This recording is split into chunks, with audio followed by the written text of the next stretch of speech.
ये हमारे पास स्कल आ रहा है। स्कल को स्टडी करने के लिए हमारे पास 5 व्यूज़ होते हैं। एक एंटीरियर होता है जिससे हम नॉर्मा फ्रंटालिस कहते हैं। The superior most view is known as the norma verticalis. Laterally हम कहते हैं नॉर्मा लैटरालिस एंड पोस्टीरियरली हम कहते हैं नॉर्मा ऑसिपिटालिस और इंफीरियरली हम कहते हैं नॉर्मा बेसालिस। ठीक है, ये हमारे पास स्कल आ रहा है। स्कल के हमारे पास क्या कहते हैं, एक होती है फ्रंटल बोन होती है, ठीक है, 2 लैटरल बोन्स होती हैं जिन्हें हम कहते हैं द पैराइटल बोन। ये पैराइटल बोन हो गई जो कि पेयर्ड होती है। ये हमारे पास फ्रंटल बोन होगी जो कि अनपेयर्ड है। और पोस्टीरियरली हमारे पास एक बोन होती है जिसे हम कहते हैं द ऑसिपिटल बोन। ठीक है, दिस इज ऑल्सो अनपेयर्ड। ठीक है, अब अगर हम बात करें सूचर्स की, तो इन between the frontal bone and the 2 parietal bone हमारे पास एक हॉरिजॉन्टल सूचर होता है जिसे हम कहते हैं द कोरोनल सूचर। ठीक है, this is known as the coronal suture. ये हमारे पास ही एक पैराइटल बोन और ये दूसरी parietal bone. In between the 2 parietal bone we have a vertical, एक तरीके से मीडियन सूचर आ रहा होता है जिसे हम कहते हैं द सैजिटल सूचर। ठीक है, ये सैजिटल सूचर हो गया। और पोस्टीरियरली ये हमारे पास थी पैराइटल बोन्स थी और ये हमारे पास ऑसिपिटल बोन थी। और ये जो एक वेवलेंथ टाइप आ रही है हमारे पास, this is known as the lambdoid suture. ठीक है,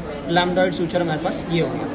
अब हमारे पास क्या कहते हैं, ये एक रेयर सूचर होता है जिसे हम कहते हैं metopic suture. It is present in the mid of the frontal bone. ठीक है, तो ये आ गया हमारे पास metopic suture, the coronal suture, the sagittal suture and the lambdoid suture. ठीक है, एक होता है हमारे पास, अगर एम्ब्रियोलॉजिकली बात की जाए तो मीटिंग पॉइंट्स को हम कहते हैं फ्रंटनेल। ठीक है, तो in the meeting point of the sagittal suture and the coronal suture यहाँ एक प्लस टाइप बन रहा है। ठीक है, इसे हम कहते हैं एंटीरियर फ्रंटनेल इन बेबीज। ठीक है ना, मगर बाद के अंदर ये with the passage of time 1 years के बाद या इतने के ऊपर ये 18 मंथ्स के ऊपर हमारे पास ये फ्यूज कर जाता है, तो ये हमारे पास बना देता है द ब्रेगमा। एडल्ट्स के अंदर इस पॉइंट को हम ब्रेगमा कहते हैं, बच्चों के अंदर इस जगह को हम क्या कहते हैं, द एंटीरियर फ्रंटनेल। इसकी क्लिनिकल सिग्निफिकेंस भी है कि अगर CSF ब्रेन में ज़्यादा होगा तो ये प्रोट्यूडेड होगा। ठीक है, या कोई इंट्राक्रेनियल प्रेशर ज़्यादा है तो ये प्रोट्यूडेड होगा। और अगर बच्चे में डिहाइड्रेशन है तो ये डिप्रेस्ड होगा। ठीक है, this is of clinical importance. ठीक है, फिर आगे हमारे पास आ रहा है एंटीरियर फ्रंटनेल हो गया जिसे हम ब्रेगमा कह रहे थे। अब आ रहा है हमारे पास पोस्टीरियर फ्रंटनेल। ये थी हमारे पास, यहाँ से अगर दिखाएगा ज़्यादा अच्छा है, ये पैराइटल बोन, ये ऑसिपिटल बोन, ये हमारे पास सैजिटल सूचर, ये lambdoid suture. The meeting point of the sagittal suture and the lambdoid suture is known as the posterior fontanelle in babies. ठीक है, फिर ये इसी तरफ यूज़ करता है तो ये हमारे पास बना देता है लैम्डा। इसकी इतनी कोई क्लिनिकल सिग्निफिकेंस नहीं है। ठीक है, अब अगर हम बात करें द पैराइटल बोन्स की, ये आ रही थी हमारे पास पैराइटल बोन। इनका जो मोस्ट प्रोमिनेंट पार्ट होता है साइड के ऊपर जो हमें फील भी हो रहा था खुद, इसे हम कहते हैं द पैराइटल एमिनेंस कहते हैं। ठीक है, this is known as the parietal eminence. ठीक है, अब अगर हम इंफीरियर व्यू देखें तो inferior view is of importance, यानी इसके अंदर हमारे पास ये हमारे पास एंटीरियर साइड है, ये हमारे पास पोस्टीरियर साइड है। ये हमारे पास आ रहा था वही inferior view of the sagittal suture. अब इस सैजिटल सूचर की साइड्स के ऊपर हमारे पास ये होल्स नजर आ रहे हैं, ये और ये, इन्हें हम कहते हैं द पैराइटल फोरामिना। इन ये जो 2 पैराइटल फोरामेंस के दरमियान सैजिटल सूचर का एरिया होता है, इसे हम ऑब्लियन कहते हैं।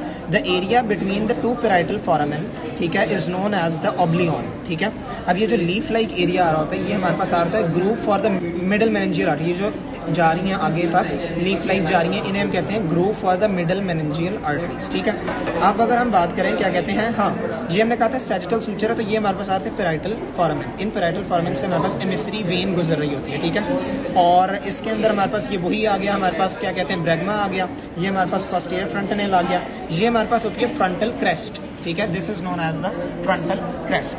ओके, अब आगे हमारे पास इसके अंदर और आई डोंट थिंक सो कुछ है। बाकी अगर हम बात करें ऑफ द पोस्टीरियरली, ये हमारे पास आ रही थी ऑसिपिटल बोन। अब यहाँ हमारे पास बहुत इंपॉर्टेंट चीज़ें हैं। द मोस्ट प्रोट्यूडेड पार्ट जो होता है उसे हम कहते हैं द एक्सटर्नल ऑसिपिटल प्रोट्यूबरेंस। ठीक है, जो हमें फील भी हो रही होती है हाथ से, दो ये आ रही है एक्सटर्नल ऑसिपिटल प्रोट्यूबरेंस। इसका भी मोस्ट प्रोमिनेंट पार्ट को हम इनियन कहते हैं।